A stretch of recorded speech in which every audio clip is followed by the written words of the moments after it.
നമസ്കാരം. Out of ഫോക്കസിലേക്ക് സ്വാഗതം. ഗവർണറും തൊപ്പിയും എന്ന ഒരു നാടകത്തിന്, അതായത് കൊച്ചി കാർണിവലിൻ്റെ ഭാഗമായി ഫോർട്ട് കൊച്ചിയിൽ അവതരിപ്പിക്കാനിരുന്ന നാടകമാണ്. ആ നാടകത്തിന് ഇപ്പോൾ എറണാകുളം സബ് കളക്ടർ അനുമതി നിഷേധിച്ചിരിക്കുകയാണ്. അതിൻ്റെ പേരാണ് പ്രശ്നം. അപ്പോൾ പുതിയ രാഷ്ട്രീയ പരിസരത്തിൽ ഗവർണറും തൊപ്പിയും എന്നുള്ളൊരു നാടകം അരങ്ങേറുമ്പോൾ ഭരണഘടനാ പദവിയിലിരിക്കുന്ന ഗവർണറുടെ പേര് മോശമാകാനുള്ളൊരു സാധ്യതയുണ്ട്. അതുകൊണ്ട് അങ്ങനെ ഒരു പേരിന് അനുമതി നൽകരുത് എന്നുള്ളതായിരുന്നു ഒരു BJP പ്രാദേശിക നേതാവിൻ്റെ ആദ്യത്തെ ആവശ്യം. അപ്പോൾ ആവശ്യം വന്ന പാടെ തന്നെ അംഗീകരിച്ചുകൊണ്ട് ആ നാടകത്തിന് അനുമതിയില്ല എന്ന് പറഞ്ഞിരിക്കുകയാണ് Ernakulam sub collector K Meera. ഈ കെ മീരയെക്കുറിച്ച് നേരത്തെയും വലിയ ആക്ഷേപങ്ങളുണ്ട്.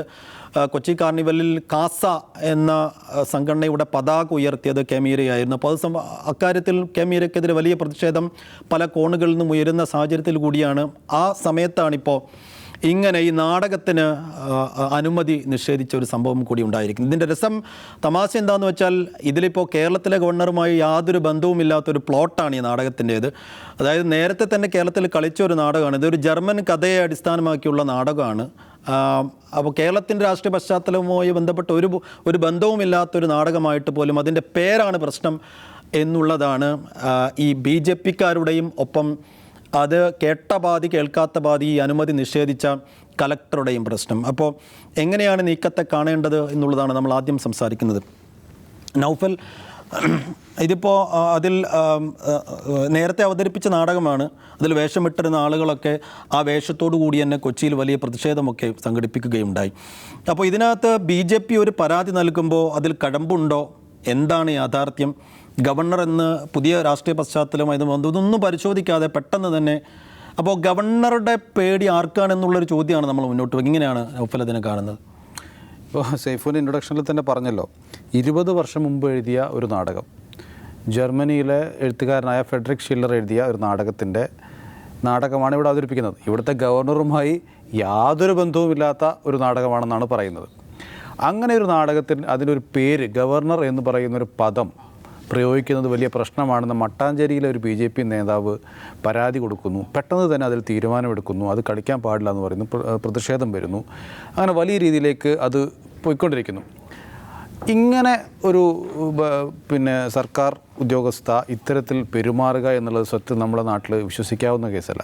ഏറ്റവും ചുരുങ്ങിയത് ഇതൊരു കലാപ്രകടനമാണല്ലോ. കൊച്ചിൻ കാർണിവൽ എന്ന് പറഞ്ഞാൽ ക്രിസ്മസിനോടും ന്യൂ ഇയറിനോടും അനുബന്ധിച്ചൊക്കെ ഉണ്ടാകുന്ന ഒരു പരിപാടിയാണ്.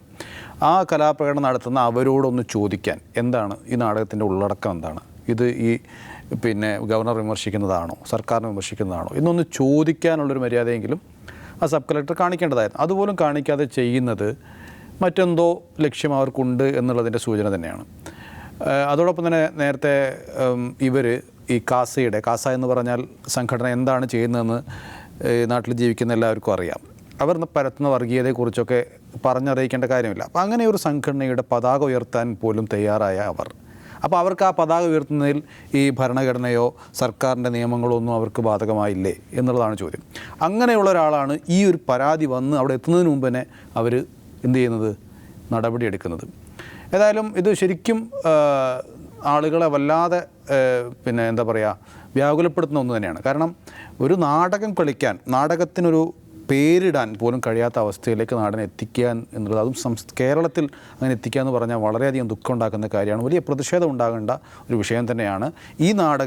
ഇതേ നാടകം കേരളത്തിൽ മുമ്പും പലതവണ കളിച്ചിട്ടുള്ള നാടകമാണ് എന്നുകൂടി പറയുമ്പോൾ ആ ഉദ്യോഗസ്ഥയ്ക്ക് എന്തോ കാര്യമായ പ്രശ്നമുണ്ട് എന്ന് തന്നെയാണ് പറഞ്ഞതിനർത്ഥം. അജിം സിംഗിനെയാണ് കെ മീരയുടെ നടപടിയെ കാണുന്നത്.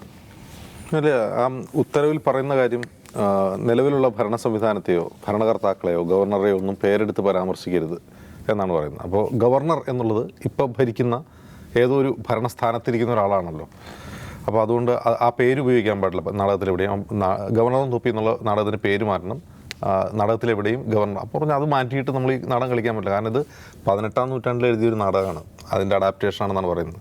ഫ്രെഡറിക് ഷില്ലർ 18-ാം നൂറ്റാണ്ടിൽ ഈ ജർമ്മനി, സ്വിറ്റ്സർലൻഡൊക്കെ ആ ഭാഗമല്ലേ, ആ ഭാഗം കേന്ദ്രമാക്കിയിട്ടുള്ള അവിടുത്തെ ഒരു പ്രവിശ്യയുടെ ഗവർണറാണ് അതിൽ ഒരു കഥാപാത്രം, ഒരു പ്രധാന കഥാപാത്രം. അപ്പോൾ അങ്ങനെയുള്ളൊരു നാടകത്തിൽ ഗവർണർ എന്ന് പരാമർശിക്കുന്നു പറഞ്ഞാൽ അത് മാറ്റം പറയുന്ന ആ ഉദ്യോഗസ്ഥയുടെ തലച്ചോറ് പരിശോധനയ്ക്ക് അയക്കണം ഒന്ന്. രണ്ടാമത്തെ കാര്യം എനിക്ക് ഏറ്റവും അത്ഭുതം തോന്നുന്നത് ഇപ്പോൾ കാസയുടെ പതാക ഉയർത്തി എന്ന് പറഞ്ഞല്ലോ, ആ കാസയുടെ പതാക ഉയർത്തുമ്പോൾ KJ മാക്സി MLA സന്നിഹിതനായിരുന്നു, മാക്സി ഉണ്ടായിരുന്നു. മന്ത്രി P രാജീവിൻ്റെ ജില്ലയാണ് എറണാകുളം. ഈ ന്യൂ ഇയർ ആഘോഷവുമായി ബന്ധപ്പെട്ട്, ഫോർട്ട് കൊച്ചി ന്യൂ ഇയർ ആഘോഷവുമായി ബന്ധപ്പെട്ട് BJP പരാതി കൊടുക്കുന്നത് ആദ്യമല്ല.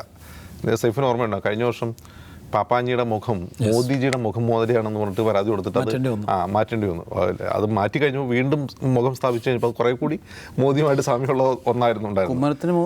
ഒരു ചെറിയ സാമ്യം ഉണ്ടായിരുന്നു. അപ്പോൾ BJPയുടെ പ്രശ്നം വേറെയാണ്. അപ്പോൾ BJP ഒരു പരാതി കൊടുക്കുമ്പോൾ അത് വായിച്ചു വരും നോക്കുക, അത് ഒരു ഉത്തരവിടുക, സർക്കാർ കടലാസിൽ ഉത്തരവിടുക എന്ന് പറഞ്ഞാൽ ആ ഉദ്യോഗസ്ഥ സ്ഥാനത്തേക്ക് അർഹയല്ല ഒന്ന്. രണ്ട്, ആരാണ് ഈ സബ് കളക്ടർ എന്ന് പറഞ്ഞൊരു കളക്ടർ, RDOയുടെ റാങ്കിലുള്ള ഒരാളാണ് സബ് കളക്ടർ. ഒരു IAS ജോയിൻ ചെയ്യുമ്പോൾ ഫസ്റ്റ് ആദ്യമായി നിയമിക്കപ്പെടുന്ന ഒരു പോസ്റ്റാണ്.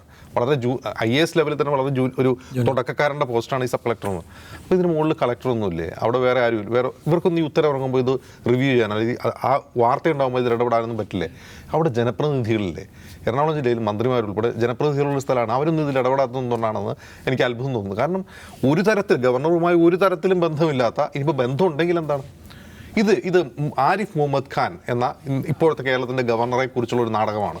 അത് തടയാൻ ഈ സബ് കളക്ടർ ആരാണെന്ന് ചോദിക്കാൻ അവിടെ ഒരു ജനപ്രതിനിധിയും ഇല്ല എന്നാണ്, ഒരു രാഷ്ട്രീയക്കാരും ഇല്ലേ എന്നാണ് എനിക്ക് ചോദിക്കാനുള്ളത്. അവരാ നാടകം കളിക്കുന്നില്ല എന്ന് പറഞ്ഞാൽ ഈ കേരളം വലിയ പ്രബുദ്ധമാണ്, അഭിപ്രായ സ്വാതന്ത്ര്യമുള്ള സ്ഥലമാണ്.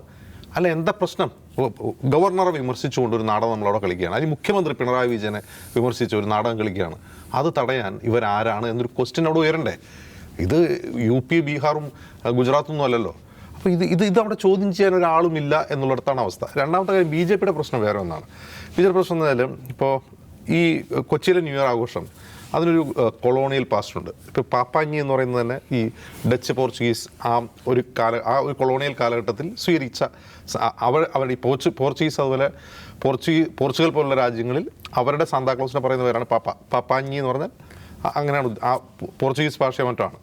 അപ്പോൾ ഒരു കൊളോണിയൽ ടച്ചുള്ള ഒരു ന്യൂ ഇയർ ആഘോഷം കേരളത്തിൽ നടക്കുമ്പോൾ അതിൽ വലിയ തോതിൽ ജനപങ്കാളിത്തം ഉണ്ടാകുമ്പോൾ, ജാതി മത ഭേദമന്യേ ആളുകൾ അതിൽ ഒരു ജനകീയ ഉത്സവമായി ഇത് മാറുമ്പോൾ BJPക്ക് ഉണ്ടാകുന്ന പ്രശ്നം നമുക്ക് മനസ്സിലാക്കാൻ കഴിയും. അതുകൊണ്ടാണ് അവർ ഈ പാപ്പാഞ്ഞിയുടെ മുഖം മോദിജിയാണെന്ന് പറയുന്നതും, അതുപോലെ ഈ നാടകം ഗവർണർക്കെതിരെയാണെന്ന് പറഞ്ഞിട്ട് പരാതി കൊടുക്കുന്നത്. ആ പരാതിയുടെ ഉദ്ദേശം കുശുമ്പാണ്, ജലസിയാണ് എന്നിരിക്കെ അത് മനസ്സിലാക്കാതെ ഈ കാസയുടെ കൊടി ഉയർത്താൻ പോവുകയും ഇതിനെതിരെ ഉത്തരവിടുകയും ചെയ്യുന്ന ആ ഉദ്യോഗസ്ഥർക്കെതിരെ ഒരു നടപടി സ്വീകരിച്ചില്ലെങ്കിൽ നമ്മുടെ മൊത്തത്തിലുള്ള ഭരണ സംവിധാനത്തിന് എന്തോ കുഴപ്പമുണ്ടെന്നാണ് മനസ്സിലാക്കുന്നത്.